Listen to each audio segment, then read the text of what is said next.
As a స్పోర్ట్స్లో just మాకు అనేది ఏంటంటే కంట్రీకి ఆడుతుంటే కంట్రీకి గెలిపాలని ఉంటుంది ఏ మ్యాచ్ అన్నా. So at the right moment right టైంలో ఆపర్చునిటీ వచ్చింది. So I'm feeling so great that I have done something for country. Pressure ఎలా ఫీల్ అయ్యారు మీరు? 20 రన్స్ కి 3 వికెట్లు పడిపోయినాయి ఇండియాయి. సో చేజింగ్ ఉంది దట్టు పాకిస్తాన్ మీద. సో చాలా ప్రెషర్ ఉంటుంది పాకిస్తాన్ మీద. అంటే బేసికల్లీ మనకి వాళ్ళకి ఒక దాయాదుల పోర్ లాగా ఉంటుంది. సో ఆ సిచ్యువేషన్ లో మీరు బ్యాటింగ్ వెళ్ళారు, ఎలా అనిపించింది?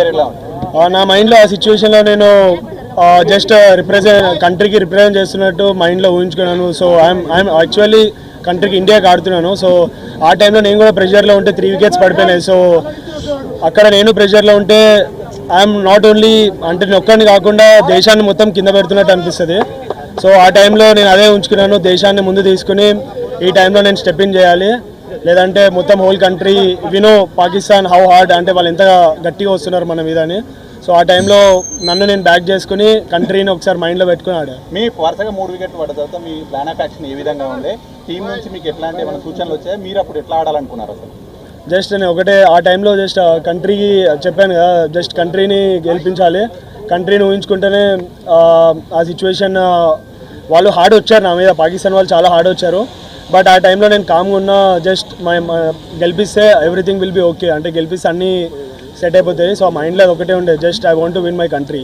సో మొదటి నుంచి కూడా మ్యాచ్లో పాకిస్తాన్ ప్లేయర్స్ మన ఇండియా ప్లేయర్స్ని కామెంట్ చేస్తూనే ఉన్నారు, ఆడియన్స్ని కావచ్చు. దీనికి సంబంధించి ఏం చెప్తారు? ఈ మ్యాచ్ ద్వారా సమాధానం అనుకోవచ్చా? స్లెడ్జింగ్ పైన అఫ్ కోర్స్ పాకిస్తాన్ అంటే ఈ మన ఆపరేషన్ సింధూర్ తర్వాత ఇంకా చాలా హార్డ్గా వచ్చారు వాళ్ళు మా మీద. మేము ఆడేది game, it's just a sport. So ఆ టైంలో ఎమోషన్స్ తీసుకుని ఆడితే స్పోర్ట్ ఆడలేము. సో ఆ టైంలో నేను కామ్గా ఉండి ఐఎమ్ సో పేషెన్స్ చాలా అన్నారు, చాలా విధంగా చాలా చెప్పారు. బట్ కెమెరా ముందు అవన్నీ నేను ఇప్పుడు చెప్పలేను. బట్ ఆ టైంలో నేను కామ్గా ఉండి రిజర్వ్ ఉండి ఐ నో ఓన్లీ బ్యాట్తోనే మనం గెలిపిస్తే ఎవ్రీథింగ్ విల్ బి అంతా ఇంకా కామ్గా అయిపోతారు వాళ్ళు. లాస్ట్ ఓవర్ అంటే వరల్డ్ క్లాస్ బౌలర్ ఏమనిపించింది, ఎట్లా ఉంది అంటే ఏమనిపించింది లాస్ట్ ఓవర్ చేసే ముందు? World class bowler of course, but ఆ టైంలో నేను నన్ను అనుకున్నా I'm the best player. India is always best. India is far అన్నిటికన్నా చాలా పైన ఇండియా అనేది.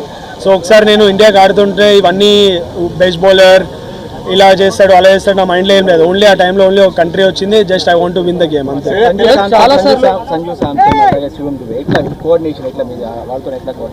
వాళ్ళ మధ్య మంచి పార్ట్నర్షిప్ వచ్చింది ఆ టైంలో. నేను చెప్పా ఏమైనా ప్రెషర్ ఉంటే నేను అబ్జర్వ్ చేసుకుంటాను, బట్ మీరు ఒక ఎండ్ నుంచి జస్ట్ స్ట్రైక్ రొటేట్ చేయండి, నెక్స్ట్ వేరే ఎండ్లో ఏం ప్రెషర్ లేకుండా నేను క్యారీ చేస్తాను వికెట్ని అని చెప్పి సంజుని చెప్పాను. సంజు కూడా చాలా క్యామియో చాలా ఇంపార్టెంట్ ఆ టీంకి ఆ టైంలో. నెక్స్ట్ దుబే వచ్చాడు. దుబే వాజ్ స్లైట్లీ కొద్దిగా ప్రెషర్లో ఉండే స్టార్టింగ్లో, తర్వాత ఇన్నింగ్స్ చాలా బాగా బిల్డ్ చేశాడు. సో దట్ హెల్ప్ నాకు పర్సనలీగా యాజ్ ఎ పార్ట్నర్షిప్ హెల్ప్ అయింది, also for the country.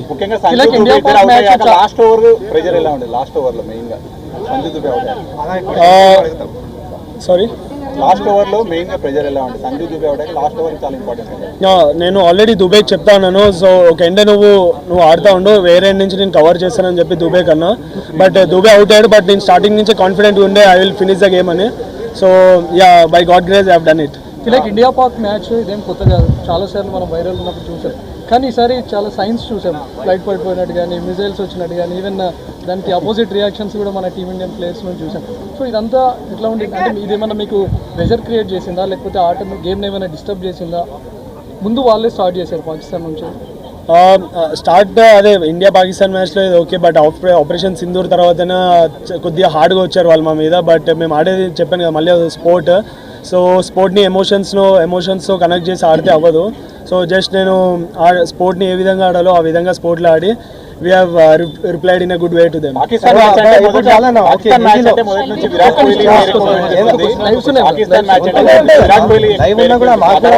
కోహ్లీని Tilak replace చేశారు అనేటువంటి మాట ఎక్కువగా వస్తుంది, మీ కామెంట్? ఫస్ట్ ఆఫ్ ఆల్ నాకు చాలా హ్యాపీగా ఉంటుంది. సచ్ ఏ లెజెండ్ విరాట్ భాయ్ అనేది is an global star. So చిన్నప్పటి నుంచి నాకు కూడా కాదు చాలా ఇండియాకి ఇన్స్పైర్ చేశారు. సో అట్లాంటి మంచితో నన్ను పోలిస్తారంటే నాకు చాలా ప్రౌడ్. బట్ నా ఐఎమ్ హ్యాపీ దట్ నేను ఇండియాకి ఏషియా కప్ గెలిపించా. బట్ నేను క్రికెట్ స్టార్ట్ చేసింది వరల్డ్ కప్ 2011 వరల్డ్ కప్ గెలిపించిన తర్వాతనే క్రికెట్ స్టార్ట్ చేశా. బట్ ఈ జనవరిలో వరల్డ్ కప్ వస్తుంది.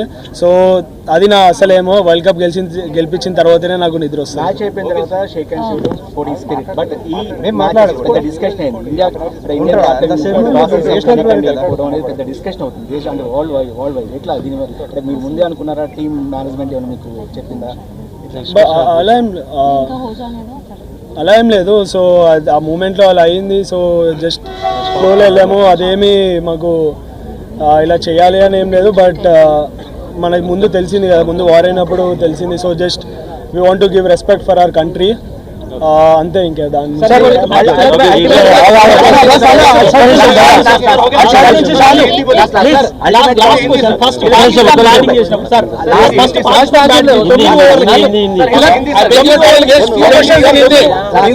ఫస్ట్ బ్యాటింగ్ చేసినప్పుడు 9 ఓవర్లకి భారీ స్కోర్ చేసింది. సో అదే సిచ్యువేషన్ కొనసాగితే దాదాపు 170, 180 వెళ్తాది అనుకున్న సమయంలో మన ఇండియన్ బౌలర్స్ కావచ్చు కట్టడి చేశారు. సో స్ట్రాటజీ ఎట్లా అవలంబించారు? ఏమనుకున్నారు? 9 ఓవర్స్ వాళ్ళు భారీ స్కోర్ చేశారు కదా, అదే టెంపో కంటిన్యూ అయితే 180 దాకా వెళ్ళేది. సో తక్కువ చేశారు కదా, దానికి సంబంధించి ఎట్లా స్ట్రాటజీ చేశారు? అందరికీ తెలిసిందే India one of the best bowling attacks.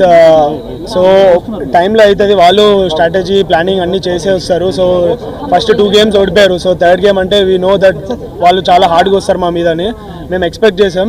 So తర్వాత అండర్ ప్రెషర్లో కామ్ ఉండడం, దట్స్ మేము టీంలో అదే డిస్కస్ చేసాం. గౌతీ సార్ కానీ సూర్య కానీ అందరూ గ్యాదర్ అయ్యి, సో అండర్ ప్రెషర్ కామ్ ఉండడమే ఇది ఇంపార్టెంట్. సో మా బేసిక్స్ మేము బ్యాక్ చేసుకున్నాం and we have executed well.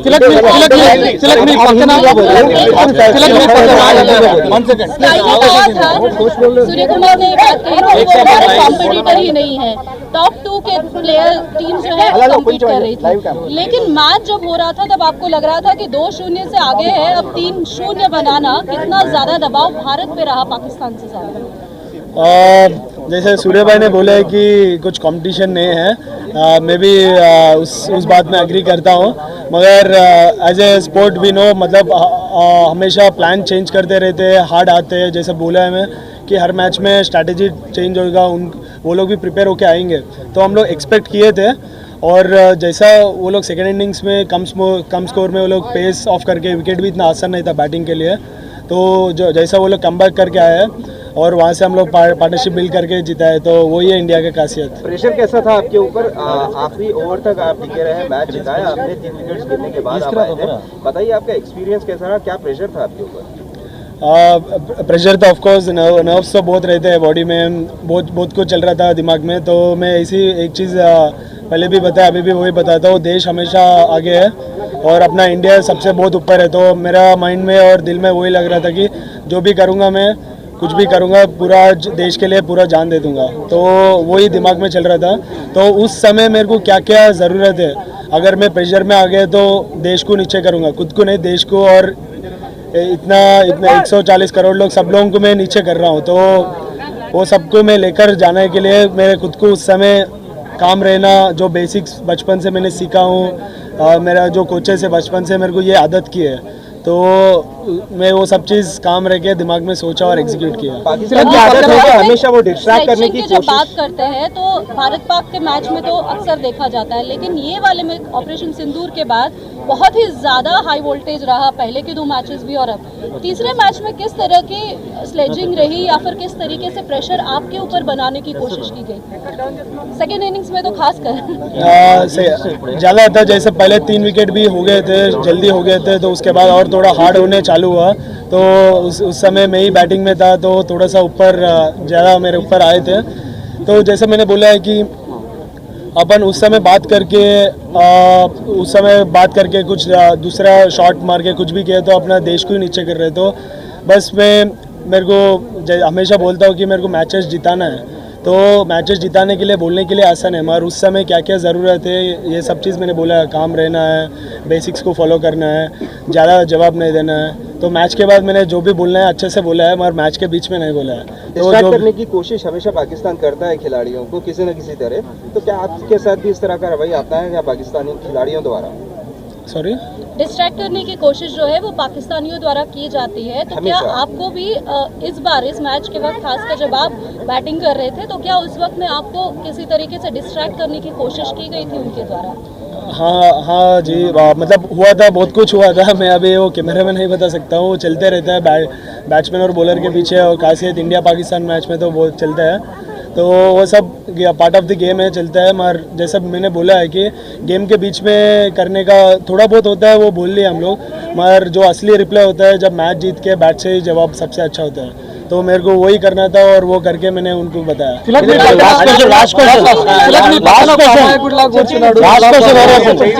Coach గురించి ఏం చెప్తారు? మీ పక్కన అసలు ఆయన చూస్తే ప్రతిసారి మిమ్మల్ని ముందు నుంచి నడిపిస్తా ఉన్నాడు, ఆల్మోస్ట్ క్రికెట్ బేసిక్స్ నుంచి ఇక్కడ స్టార్ట్ చేశారు. సో కలాం గురించి చెప్పాలంటే మీరు ఏం చేస్తారు? इसी में एक सवाल जोड़ता हूँ। अरे हिंदी में जवाब देता हूँ। कुछ लोग इसको ना हिंदुस्तान और पाकिस्तान, हिंदू मुस्लिम भी करते हैं, देश में हो या देश के बाहर हो। तो सलाम साहब आपके कोच हैं, तो किस तरह आप इस तरह तालमेल को देखते हैं, जुगलबंदी को देखते हैं? నాకు చిన్నప్పటి నుంచి అంతా అతనే చిన్నప్పటి నుంచి స్టార్ట్ చేసింది. నేను లీగల్ క్రికెట్ అకాడమీలో నాకు సలాం భయాష్ ఇంకా పృథ్వీ అన్న చిన్నప్పటి నుంచి నాతో కలిసి ఉన్నారు. హిట్ టీవీ యాప్, ఇందులో short news, live news, entertainment shows, movies, digital magazines తో పాటు మీ జిల్లా వార్తలను కూడా ఫ్రీగా చూడొచ్చు. ఇంకెందుకు ఆలస్యం, వెంటనే హిట్ టీవీ యాప్ ని డౌన్లోడ్ చేసుకుని ఫ్రీగా ఎంటర్టైన్మెంట్ పొందండి. Hit TV app, hit TV app. Please download hit TV app. Hit TV app ని ఫ్రీగా డౌన్లోడ్ చేసుకొని ఎంజాయ్ చేయండి. మీకు నచ్చిన ఎంటర్టైన్మెంట్ కోసం హిట్ టీవీ యాప్ ని ఫ్రీగా డౌన్లోడ్ చేసుకొని ఎంజాయ్ చేయండి. హిట్ టీవీ యాప్ ని డౌన్లోడ్ చేసుకుని ఆస్వాదించండి, ఆశీర్వదించండి. ఇంతమంది సెలబ్రిటీలు హిట్ టీవీ యాప్ ని డౌన్లోడ్ చేసుకోండి అని చెప్తున్నారంటే ఎంత మంచి యాప్ ఆలోచించండి. అమెరికా అమెరికా అమెరికా అమెరికాలో చదవాలనుకునే వాళ్ళకి విశ్వసనీయమైన పేరు మన శౌర్య కన్సల్టెన్సీ.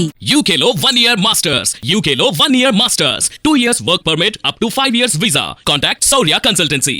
Contact 89851 89851.